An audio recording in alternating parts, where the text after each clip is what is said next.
Bismillah. Assalamualaikum warahmatullahi wabarakatuh. Eh, Sebelumnya saya ingin bertanya kepada Pak Hamid Hamzah ya. Menarik tadi pertanyaannya bagaimana. Namanya siapa? Namanya Rahmat. Rahmat ya dari? Iya. Dari PPK Rapocini. PPK ya. Iya. Ya. Ya, Silakan. menarik tadi pertanyaan dari Pak Hamzah Hamid ya. Persoalan momentum KPU meredesain dapil. Jadi sebelumnya Rapocini Mamajang Mariso Rapocini ya. Ya tentunya bagi kami ya ada tantangan baru, ada challenging baru juga karena misalnya kalau misalnya dari perspektif anggota dewan ada misal dapil konstituen yang sebelumnya sudah terafiliasi, maksudnya harus mengafiliasi ulang di berbagai kecamatan tersebut. Nah, ini jadi tantangan tersendiri juga bagi penyelenggara kami di tingkat kecamatan.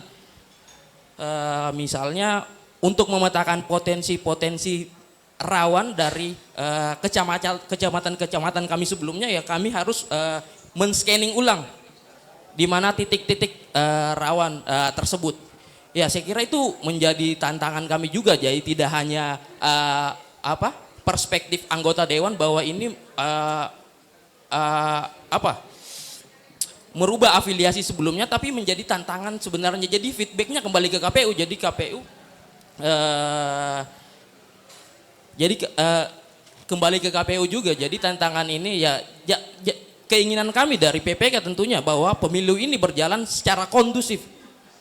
Ya jadi itu komentar dari saya. Jadi tantangan bagi kami juga dari penyelenggara tingkat kecamatan. Oke, terima kasih. Assalamualaikum warahmatullahi wabarakatuh. Ya baik, makasih dari PPK Rapocini Pak Rahmat ya. Nama saya Idris Saleh, asal dari Kelurahan Panampu, Kecamatan Talok. Dan kebetulan saya Pak, mohon maaf, saya mantan Ketua PAC Partai P3, membawahi 15 kelurahan di Kecamatan Talok. Jadi terkait dengan tema yang kita bicarakan pada siang hari ini, yaitu pemekaran dapil. Seperti yang dipaparkan tadi dari salah satu komisioner KPU, Gunawan Masar, bahwa di dapil 2 itu akan bergeser Bontoala dengan Wajo. Nah, kalau ini terjadi Pak, artinya saya bukan berarti saya setuju dengan tidak setuju, enggak. Tapi perlu barangkali KPU mengkaji ulang. Kenapa saya mengatakan seperti itu Pak? Karena pertama, ketika ini diambil kedua kecamatan ini, secara otomatis saudara-saudara kita yang ada di pulau itu akan berkurang wakilnya di DPR untuk melanjutkan aspirasinya, begitu. Nah, terkait dengan itu Pak, saya mau, artinya ini pendapat saya secara personal ya, mohon maaf ini Pak KPU. Begini Pak, kenapa bukan wilayah dulu pemekaran, baru kita mekarkan ini dapil? Kenapa, maksud saya begini, kenapa justru bukan kelurahan yang ada di kecamatan itu kita mekarkan dulu, lalu kemudian kita mekarkan itu dapil? Ya seperti dengan apa yang dikatakan tadi Pak Hamzah Hamid, bahwa beliau itu tidak setuju mungkin karena kedekatan itu ya. Jadi saran saya begini Pak, kalau bisa dianukan ya alhamdulillah. Saran saya begini, kalaupun Tamalate berdiri sendiri, oke lah deal, karena memang penduduk di sana luar biasa banyaknya ya. Tapi kalau berbicara dengan dapil yang posisi saya domisili Pak, terutama Kelurahan Panampu itu Pak, Panampu itu luar biasa penduduknya dan luas Pak. Kalau di Kota Makassar barangkali jarang-jarang kelurahan yang ada samanya itu. Makanya orang di dapil 2 itu ada 10 orang itu, mulai dari Pak Ketua DPR sampai Haji Astia, Fatmawati, William, Pak Wahab Tahir, dan siapa lagi, RTQ, Haji Rey, itu semua kan dari dapil 10 Pak. Lumbung suaranya itu ada di Kelurahan Panampu, Kecamatan Talok. Lumbung suara ini Pak. Nah kalau kita mau berhitung matematika, seperti tadi yang dikatakan oleh Pak KPU, bahwa itu bisa menduduki 4 kursi kalau mereka itu kompak anu di situ Pak, caleg di kelurahan saya. Nah usulan saya Pak, kalau bisa kelurahan Panampu ini dimekarkan dulu, karena kelurahan Kokoa itu masuk juga wilayah Panampu Pak, di seberang tol itu, dan lumayan banyak penduduknya. Lalu kemudian kalau penambahan dapil yang ke-7 ya ambil Sangkarang. Sangkarang bisa gabung gusung, itu kecil wilayahnya. Kalaupun Panampu bisa dimekarkan, masuk juga. Kemudian Cambaya, nah, itu. Karena saya tinggal di sana, memang lahir di sana, saya tahu persis kalau wilayah di sana itu Pak. Jadi kalau bisa Pak, wilayah dulu dimekarkan, lalu kemudian pemekaran itu tadi dapil. Sebenarnya bagus sih, cuma kan perlu dikaji ulang kembali Pak. Saya rasa begitu Pak. Terima kasih. Assalamualaikum warahmatullahi wabarakatuh. Waalaikumsalam warahmatullahi wabarakatuh. Silakan disiapkan dulu. Oi. Ya. Ya, Kakak Ocha, Ya. silakan.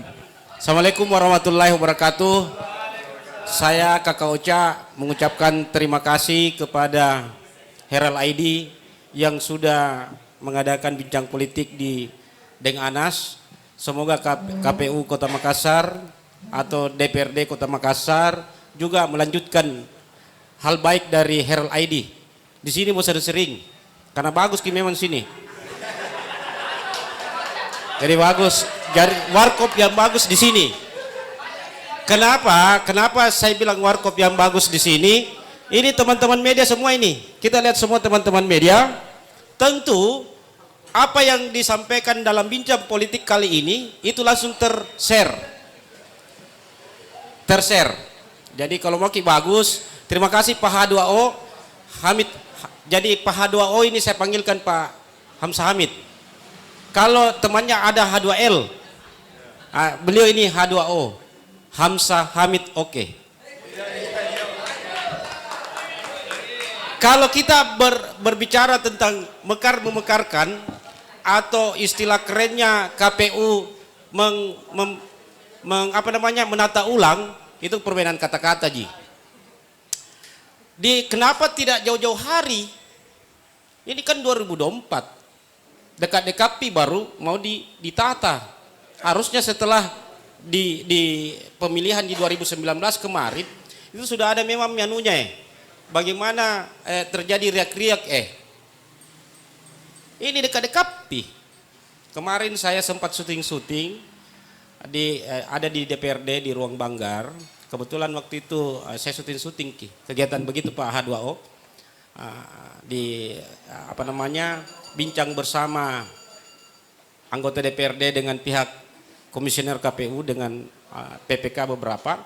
Itu saya bilang ini tiba-tiba ini harusnya setelah 1 tahun 2019 ditaumi anggota DPRD-nya Kota Makassar dari Dapil 1 ini, Dapil 2 ini ada memang kajian-kajian itu. Ya, jadi ada kajian tentang itu. Ini kan dari Mamarita menjadi Mamara. Dari Mamarita menjadi Mamara. Dari Manggala Manggala Panakukang tinggal Manggala Mami. Panakukang Tamalandrea berubah miseng. Terus Tamalate tersendiri miseng. Tapi Mamara juga bagus karena pasti menjadi posko juga di sini di Warkop Deng Anas karena Rapos ini bagus tonji ya. Kalau dari segi bagaimana ini Deng Anas semakin survive. Jadi saya cuma itu titip pesan, kalau mau dari 5 ke 7 ini KPU juga harus mensosialisasikan melalui media. Minimal media-media koran itu ada editorialnya. Jadi media koran itu dia bikin bagaimana itu polanya, apa tadi yang dijelaskan oleh pihak KPU komisioner. Dia jelaskan dari 5 ini kenapa bisa 7, dia jelaskan. Bikin ke editorial supaya publik masyarakat tercerahkan. Ada juga media digital sampai kentongi begitu. Jadi memang harus ikut dengan DPRD Kota Makassar yang bagus mensosialisasikan bagaimana informasi ke publik. Saya kira itu bukan cuma sekedar 5 ke 7, alasannya apa sampaikan ke masyarakat. tetapi Heral Aidi alhamdulillah sudah menyampaikan ini cerdas ini Heral Aidi. Terima kasih Heral Aidi. Terima kasih sudah jangan makin pindah-pindah warkop sini terus mau sebaiknya. Assalamualaikum warahmatullahi wabarakatuh. Ya, waalaikumsalam warahmatullahi wabarakatuh. Saya suka ini anunya kakak Ocha nih. Ada lagi masuk-masuknya untuk media. Iklan. Baik, Assalamualaikum warahmatullahi wabarakatuh. Yang saya hormati Kakanda Hamzah Hamid selaku anggota DPRD Kota Makassar, dan yang saya hormati pula Kakanda Gunawan Masar. Oh siap Kakanda. Alhamdulillah wa syukurillah wa la haula wa la quwata illa billah. Jadi saya langsung saja mewakili pemuda milenial yang kemudian hari ini menghadiri bincang politik di Warkop Deng Anas, warkop yang kemudian senantiasa menghadirkan kopi-kopi yang energik, tentunya Jamiki Pindah Warkop. Jadi saya langsung saja dalam diskusi kali ini mengenai Peraturan Komisi Pemilihan Umum nomor 6 tahun 2022. Jadi saya senada dengan Kakanda Dr. Nurmal Idrus bahwasanya di bab 2 itu terjadi pemetaan, di mana yang kemudian ada dalam bab 2 ini terdapat sebuah tahapan penetapan, yaitu yang pertama di pasal 3 di ayat 1 poin A, dilakukan persiapan dan pelaksanaan, yang kemudian dijelaskan tadi bagaimana penerimaan, pencermatan dan penetapan jumlah kursi anggota dewan itu, sehingga saya berkesimpulan bahwasanya siapapun calon anggota dewannya ketika diadakan pemetaan pasti merasa dirugikan, karena pertanyaannya ini siapakah yang diuntungkan, untung ataukah buntung ini jalannya.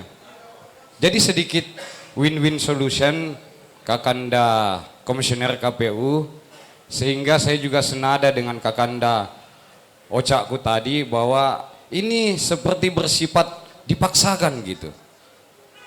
Nah, saya ingin menanyakan langkah-langkah apakah yang kemudian yang paling strategis dilakukan oleh penyelenggara sehingga teman-teman PPK tadi juga tidak kesulitan dalam menghadapi transisi pergantian pemetaan ini gitu. Mungkin seperti itu, kurang dan lebihnya mohon dimaafkan. Yakin usaha sampai. Wabillahi taufiq wal hidayah. Assalamualaikum warahmatullahi wabarakatuh. Namanya tadi siapa, Pak? Raffi. Raffi? Ya. Oh ya, siap. Ya. Ada Pak Idris Saleh, ya soal ini rata-rata semua menyatakan kenapa sih harus menjelang apa lagi? Ini sudah memasuki tahun politik, kenapa sih ini mendesak sekali nih penataan dapil? Ya mungkin kesempatan pertama ke Om Gunawan Masar, silakan Om Gun. Ya, terima kasih. Untuk penanya pertama saya kira saya tidak tanggapi ya, lebih pernyataan ya, pernyataan dari Pak Rahmat. Kemudian yang kedua dari Pak Idris ya, Ketua PAC, mengenai kenapa tidak dimekarkan lebih dulu kelurahannya, kemudian baru ditambah dapilnya ya untuk opsi 3 ya.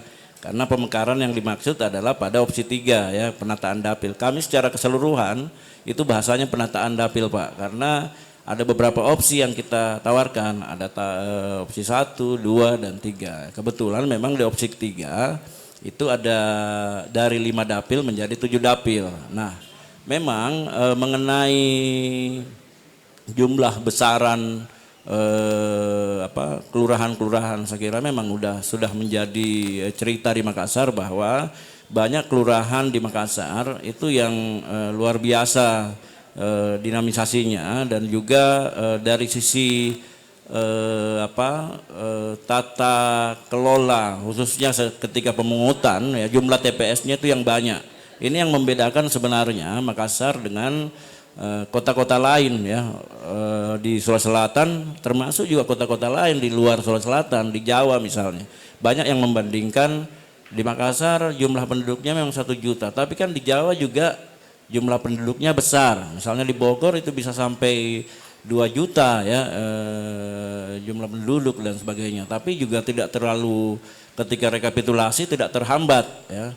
Saya di awal diskusi saya menjelaskan bahwa kemarin saat 2019 dan juga barangkali di beberapa pemilihan sebelumnya tadi juga sudah dijelaskan oleh Pak Normal bahwa di 2019 itu kenapa Tamalate terlambat itu karena dihambat beberapa kelurahan-kelurahan besar yang jumlah TPS-nya menghampiri 100, Pak. Ini yang membedakan dengan kelurahan-kelurahan di Jawa. Di Jawa mungkin jumlah penduduknya itu lebih besar dari Makassar. Hanya saja jarang-jarang yang jumlah TPS-nya itu melebihi 90-an ke atas. Ini yang kemudian menjadi salah satu beban bagi penyelenggara kita. Penyelenggara kita di tingkat PPS, misalnya kayak Kelurahan Balangbaru, Jongaya, itu sesungguhnya dari jumlah yang datangan TPS, itu posisinya bebannya itu sudah nyaris sama dengan komisioner di Parepare misalnya. Ya, saking besarnya di Makassar. Jadi ada demografi politik sesungguhnya dari sisi penanganan logistik misalnya ya. Kayak ya kalau di Balangbaru 90-an lebih, di Jongaya dan lain-lain ya, yang sangat besar memang. Nah, sementara tidak ada bedanya jumlah PPS-nya. Misalnya di Lakang yang 3 TPSJ sama di Jongaya misalnya ya, itu sama-sama 3 PPS-nya ya. Jadi memang sempat ketika dalam beberapa diskusi ya, misalnya tuntutan kalau dari sudut pandang kepemiluan misalnya, tuntutan dari kepentingan kepemiluan penting juga sebenarnya dimekarkan di beberapa kecamatan-kecamatan yang beban jumlah penduduknya itu besar. Kalau dari sisi kepemiluan itu membantu karena tentu berdampak pada petugas yang bertugas nantinya ya. Itu. Kemudian kalau menyangkut usulan Pak Idris terkait dengan kelurahan dimekarkan terlebih dahulu lalu dipecah. Nah, dalam regulasi di PKPU 6 itu jelas ya bahwa dalam satu dapil itu minimal 3 kursi itu dan maksimal 12 kursi ya. Nah, kenapa misalnya Wajo dan Bontoala kita keluarkan, kita gabungkan di Ujung Pandang? Karena kalau tetap bertahan di bersama Ujung Tanah, kemudian Tallo dan Sangkarang itu kan melebihi 12 kursinya, Pak. Sehingga tetap memang semangatnya saat kami membuat opsi 3 ini kita ingin mengurangi jumlah kursi ya, mengurangi jumlah kursi secara keseluruhan, kasih merata Ki. Jadi kalau kita lihat komposisinya di opsi 3 ini dari 5 kursi sampai maksimal 9 kursi Ji. Tidak ada lagi yang 11 kursi. Nah, ini yang kenapa alasannya tadi saya bilang mengurai pertarungan-pertarungan besar menjadi pertarungan-pertarungan kecil ya. Karena berdampak juga pada kerumunan dan potensi konflik yang bakal terjadi. Nah, kemudian juga di dalam regulasi jelas diatur bahwa kecamatan itu tidak bisa dipisah. Misalnya kecuali kalau melebihi jumlah suaranya, misalnya terlalu besar jumlah penduduknya, sehingga dari hitungan bilangan penduduk itu sudah melebihi 12 kursi, sehingga perlu dipecah kecamatannya. Kalau ini di semua kecamatan di Makassar, Pak, belum ada yang kalau hitung-hitungan bilangan pembagi penduduknya itu belum ada yang melebihi 12. Sehingga kecamatannya masih bisa utuh digabung dengan kecamatan lain begitu. Misalnya kayak Biringkanaya saja yang terbesar ya, kita kasih berdiri sendiri itu maksimal 7 yang bisa dia dapatkan ya, kursinya seperti itu ya. Kemudian untuk Kakak Oca ya, Kakak Oca dan juga sama dengan Pak Rafi ya, nyari sama pertanyaannya mengenai kenapa dadakan sekali ya, kenapa sekarang dibahas dapilnya. Sesungguhnya KPU bekerja berdasarkan tahapan, Pak. Jadi tidak mungkin kami bekerja misalnya mengolah penataan dapil itu sebelum Juni 2022 kemarin. Nah Juni 2022 itu di kick off tahapannya. Ya, kami di KPU itu bekerja dalam tahapan 20 bulan sebelum pemungutan suara ya. Jadi, nah kemudian memang dalam regulasi yang salah adalah ketika ini penataan dapil dilakukan ketika sudah tahap pencalonan masuk. Jadi jelas disebut bahwa sebelum pencalonan itu tahapan dapil sudah final. Jadi harus final dulu penataan dapil, baru kemudian masuk pencalonan. Makanya sekarang pencalonan untuk DPR, DPRD provinsi, DPRD kota itu belum jalan Pak. Karena menunggu dapil dulu. Kalau sudah ada ketetapan dari KPRI nantinya, penetapan dapilnya di semua kabupaten kota di Indonesia, itu barulah bergulir. Di Medannya sudah ada nih, pembagiannya ya, pembagiannya sudah ada, teman-teman sudah bisa masuk pada tahapan selanjutnya yakni pencalonan ya, pencalonan dewan ya, DPR RI, kemudian DPRD provinsi dan juga DPRD kota. Itu barangkali. Terima kasih. Assalamualaikum warahmatullahi wabarakatuh.